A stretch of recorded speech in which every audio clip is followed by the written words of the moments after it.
जय श्री श्याम, जय बागेश्वर धाम। बालाजी महाराज की कृपा हम सब पर बनी रहे। नवरात्रि के जो 9 दिन होते हैं बहुत ही शुभ और पवित्र दिन होते हैं।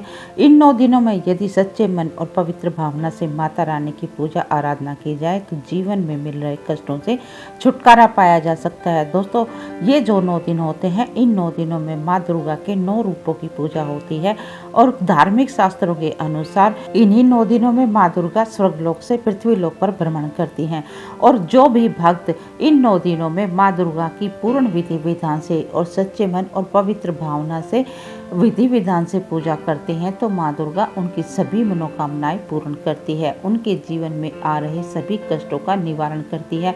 तो जिन भी जातकों के विवाह में विलंब हो रहा है या किसी भी कारण से उनके रिश्ते तय नहीं हो रहे या शादी तो बार बार तय हो जाती है, रिश्ता तय होकर टूट जाता है, शादी तक बात पहुंचते पहुंचते किसी न किसी कारण की वजह से रिश्ता टूट जाता है, विवाह नहीं हो पाता, तो ज्योतिष शास्त्र में नवरात्रि के दौरान करने वाले बहुत से उपाय बताए गए हैं।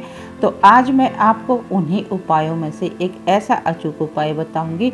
ये उपाय आपने सिंदूर, कोडी और गुड़हल के फूल से करना है। इस उपाय के करते ही जिन बच्चों के विवाह में देरी हो रही है या रिश्ते बार बार तय होने के बाद टूट जाते हैं, तो इस उपाय के करते ही उनके विवाह में जो भी बाधाएं आ रही हैं, अड़चने आ रही हैं, वो तुरंत प्रभाव से दूर हो जाएंगी और एक ही दिन में उनका रिश्ता तय होने का योग बनेगा। दोस्तों, मैं ज्योतिषाचार्य सुमन कौशिक और मैं जो भी उपाय बताती हूँ वो सभी उपाय आजमाए हुए उपाय होते हैं, मेरे क्लाइंट के द्वारा किए गए उपाय होते हैं।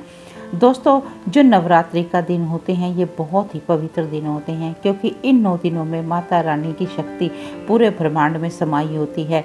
और दोस्तों, कात्यायनी नवरात्र जो होता है, 6वें दिन माँ कात्यायनी की पूजा होती है। तो माँ कात्यायनी की पूजा के दौरान से ही माता रानी जागृत रूप में हमारे घर में प्रवेश करती हैं और अपने भक्तों की सभी मनोकामनाओं को पूर्ण करती हैं, निर्विघ्न रूप से अपने भक्तों की सभी इच्छाएं पूर्ण करती हैं। दोस्तों, जो 5 दिन होते हैं उनमें हम जो भी पूजा करते हैं माता रानी उस पूजा से प्रसन्न होकर 6ठे नवरात्रि कात्यायनी पूजा से ही हमारे घर में जागृत अवस्था में माता रानी प्रवेश करती हैं।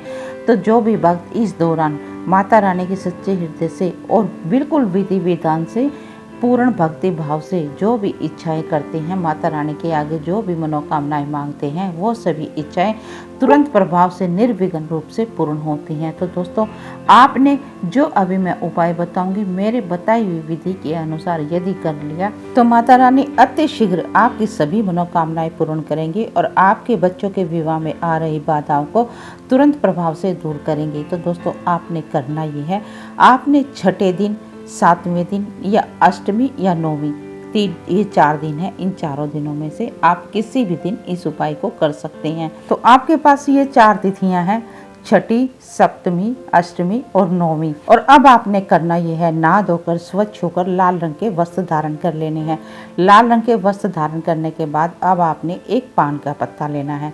वो पान का पत्ता कहीं से कटा पटा नहीं होना चाहिए, बिल्कुल साफ सुथरा पान का पत्ता होना चाहिए। उसके बाद आप उसको गंगा जल से स्वच्छ कर लें। गंगा जल से शुद्ध करने के बाद अब आपने उस पान के पत्ते के ऊपर थोड़ा सा सिंदूर रख देना है और अब आपने जो 5 कोड़ियाँ ली हैं उन 5 कोड़ियों को भी आपने उस पान के पत्ते के ऊपर सिंदूर के अंदर रख देना है। दोस्तों, अब आपने करना ये है, एक गुड़हल का फूल जो लिया है उसको भी आपने उन कोड़ियों के ऊपर रख देना है और ये सारी चीज़ें अब आपने माता रानी के आगे रख देनी है और पूरे विधि विधान से माता रानी की पूजा करनी है। शुद्ध घी का दीपक जलाना है, अगरबत्ती लगानी है। जैसे आप माता रानी की पूजा करते हैं उसी प्रकार आपने पूजा करनी है और पूजा के दौरान आपने हाथ जोड़कर माता रानी से कामना करनी है, प्रार्थना करनी है कि हे माता रानी, मेरे बच्चे के विवाह में जो भी बाधाएं आ रही हैं, जो भी अड़चने आ रही हैं, उन अड़चनों को आप शीघ्र अति शीघ्र दूर करें। मेरे बच्चे के कुंडली में विवाह संबंधित जो भी दोष बने हों, चाहे वो कालसर्प दोष हो, मंगल दोष हो या शनि दोष हो, राहु केतु दोष हो, ग्रहण दोष हो, मेरे बच्चे की कुंडली में जो भी दोष है उन सभी दोषों का आप निवारण करें और मेरे बच्चे के शीघ्र अति शीघ्र विवाह होने के योग बने, इस प्रकार की आप कृपा करें। तो इस प्रकार बोलते हुए, कामना करते हुए अपने बच्चे का नाम और गोत्र बोल देना है। दोस्तों, इस उपाय के साथ साथ आपने अभी मैं आपको एक मंत्र बताती हूँ। ये दुर्गा माँ का बीज मंत्र है, ओम दुम दुर्गाय नमः। इस मंत्र का 108 बार जाप करना है। जो मंत्र होते हैं वो बहुत ही शक्तिशाली होते हैं। मंत्रों में बहुत शक्ति होती है। माता रानी तक आपकी बात पहुंचाने की मंत्रों में ताकत होती है। दोस्तों, जब भी हम किसी देवी देवता या किसी ग्रह का उपाय करते हैं और उपाय के साथ साथ यदि हम उसी देवी देवता या ग्रह का बीज मंत्र का जाप करते हैं तो ये सोच लो उस उपाय का जो प्रभाव है वो 1000 गुना जल्दी अपना प्रभाव दिखाएगा, अपना असर दिखाएगा। तो इस बीज मंत्र का जाप करना बहुत ही आवश्यक है और यदि माँ बाप के साथ साथ बच्चे भी इस उपाय को करेंगे तो प्रभाव और भी अधिक देखने को मिलेगा। दोस्तों, उपाय जो है वो तभी काम करते हैं जब बच्चे स्वयं भी उस उपाय को करने की कोशिश करें, क्योंकि खाना जब हम खुद खाते हैं तभी हमारा पेट भरता है।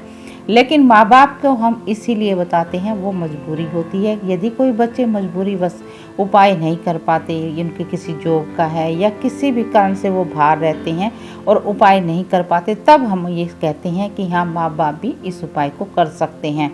और अब आपने ये करना है, उपाय करने के बाद इस पत्ते को उठाना है, अपने हाथ में उठाकर चुपचाप आपके घर के आसपास जो भी दुर्गा का मंदिर हो वहाँ पर आपने इस पान के पत्ते को, सिंदूर को, ये 5 कौड़ियाँ और गुड़हल के फूल को माता रानी के चरणों में अर्पित कर देना है, समर्पित कर देना है।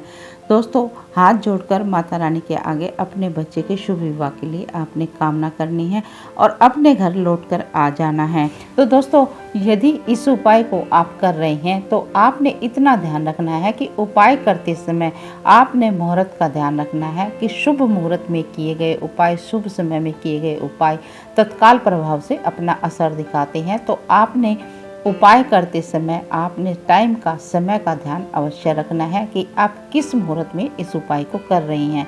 आप किसी पंचांग में मुहूर्त अवश्य ही देख लें और इस उपाय के करते ही आपके बच्चे के विवाह में जो भी बाधाएं आ रही हैं, जो भी अड़चनें आ रही हैं, वो तत्काल प्रभाव से दूर हो जाएंगी। बहुत ही शक्तिशाली उपाय है ये। और यदि इस उपाय के करने के बाद भी आपके बच्चे के विवाह में किसी प्रकार की कोई अड़चन आती है तो कमेंट बॉक्स में अपने बच्चे का नाम, date of birth, birth time और बर्थ प्लेस लिखकर अपनी समस्या लिख दें। मैं आपके बच्चे की कुंडली देखकर कोई ना कोई उपाय बताने की अवश्य ही कोशिश करूंगी। दोस्तों, यदि आप अपने बच्चे की संपूर्ण कुंडली का विश्लेषण करवाना चाहते हैं तो मेरे हर एक वीडियो में मेरा व्हाट्सएप नंबर दिया हुआ होता है, आप वहां पर मुझसे संपर्क कर सकते हैं। यदि आपको ये जानकारी अच्छी लगी हो, ये उपाय अच्छा लगा हो तो वीडियो को लाइक और चैनल को सब्सक्राइब अवश्य ही कर दें। आपका किया गया एक सब्सक्राइब हमारी बहुत मदद करता है, हमारे हौसले को बढ़ाता है और साथ ही इस जानकारी को भी किसी ज़रूरतमंद के साथ अवश्य ही शेयर कर दें। आपका किया गया एक शेयर किसी के चेहरे की मुस्कान बन सकता है, उसके जीवन में खुशियाँ ला सकता है, जिससे कि आप भी पुण्य फल के भागीदार बनते हैं। तो चलिए मिलते हैं अगले वीडियो में एक नई जानकारी के साथ।